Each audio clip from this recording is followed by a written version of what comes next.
Hello, and thank you for joining us today on this very short and succinct webinar, where we'll be sharing a few tips around making flexibility work in your business and also sharing some further details about the upcoming masterclasses, which will be held at the Flexible and Agile Working Summit. My name is Vanessa Vanderhoek. I'm the CEO of the Flexagility Group and the founder of Flexible Working Day, which this year we are in our third year on the 22nd of May. Today I'm joined by the wonderful Emma Heuston, who is a remote expert, and she has founded a legal firm and consultancy firm called The Remote Expert. Emma is the author of the Tracksuit Economy, and we are delighted to have you here today, Emma, sharing about the upcoming summit and also the webinar. Thank you. Sorry. Thank you. I'm excited to be presenting at the masterclass and discussing flexible work today. Thank you. And look, Emma, it's on the agenda big time, flexibility.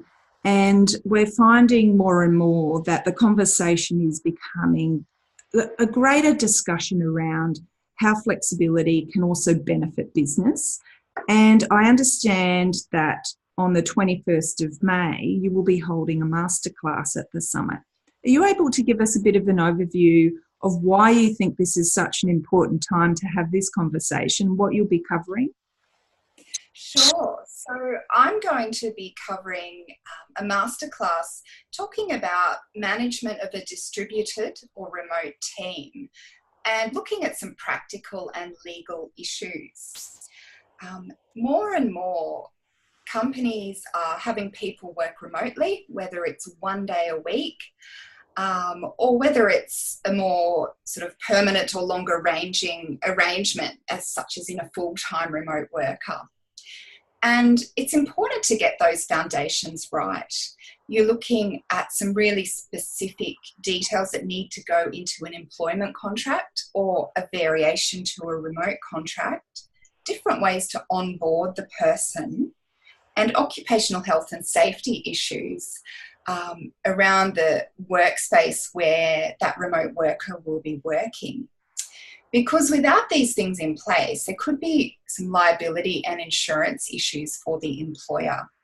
Now, all of these are really easy to overcome, but you need those details and you need a practical checklist and template documents to get you to the point where you can overcome that and thrive.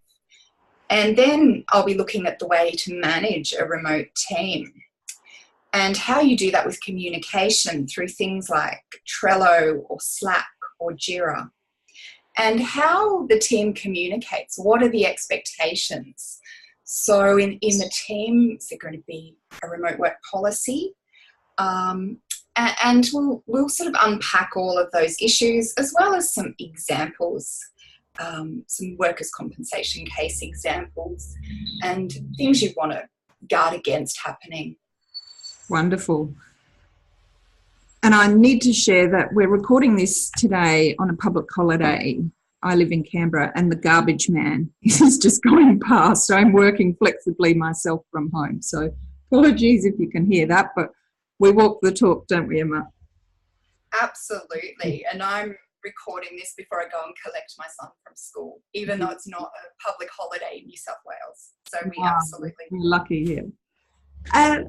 And the thing I love about the masterclass, Emma, is that people have direct access to you for the whole day. So how often do you have access to a lawyer for a whole day? So as you're working through the scenarios and the activities and all of the content, people will be able to ask you questions as things come up, which is fantastic. Absolutely. And every business and every worker is really unique. So what works best for me working remotely might not work for Vanessa, and it follows through. Everyone's different. So with access to me all day, you can actually put a specific situation to me and get my feedback on that. Fantastic. And I'll be running a masterclass on the same day, on the 21st of May at the summit.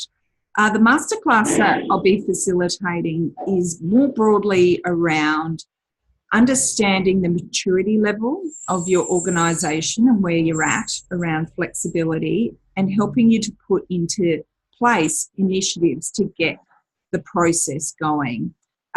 So what I love is that on the day, if you've got a team who are working on this, perhaps one person can come to the session that I'm facilitating and another person could go to your session, Emma, because whilst they're different, they're obviously very complementary, and yours is doing a very deep dive around the remote working.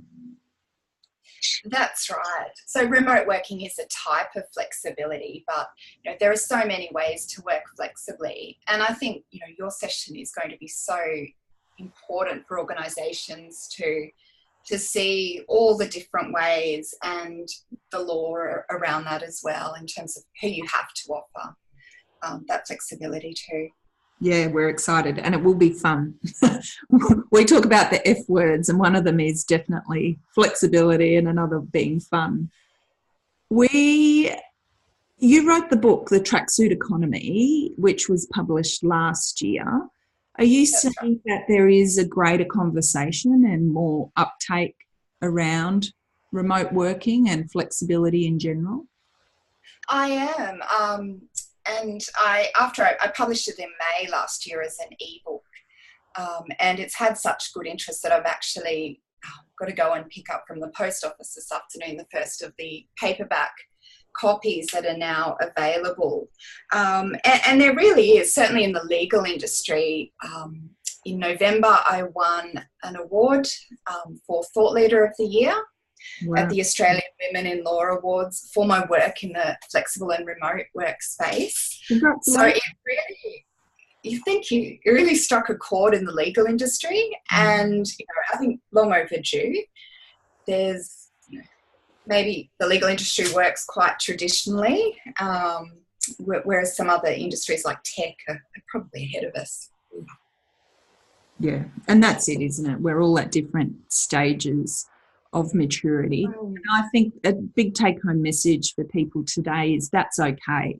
We have seen a significant increase in conversation and narratives around how this flexibility benefits not only individuals, but many businesses that I work with are saying it actually is a key business strategy for them, particularly around attraction and retention and of their talented people, but also they're seeing, for those that are measuring this, around productivity and the impact that it's having on their bottom line. So, yeah, we're excited to be able to present this to you. To register, the best way is we'll put a link below this video. We also ask you to join us on the 22nd of May this year on Flexible Working Day.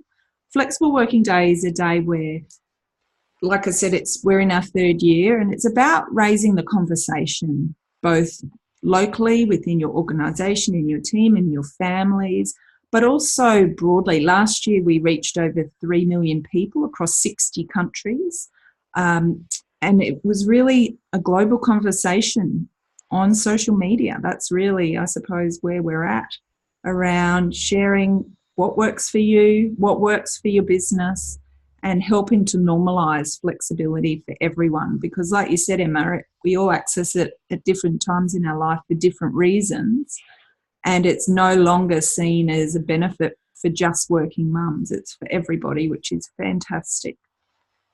So thank you, Emma. I appreciate your time today. Oh, thank you. It's been a pleasure, and I'm really excited to be coming to Sydney in May and presenting. Wonderful. See you then. Okay, bye. Bye. Thank you.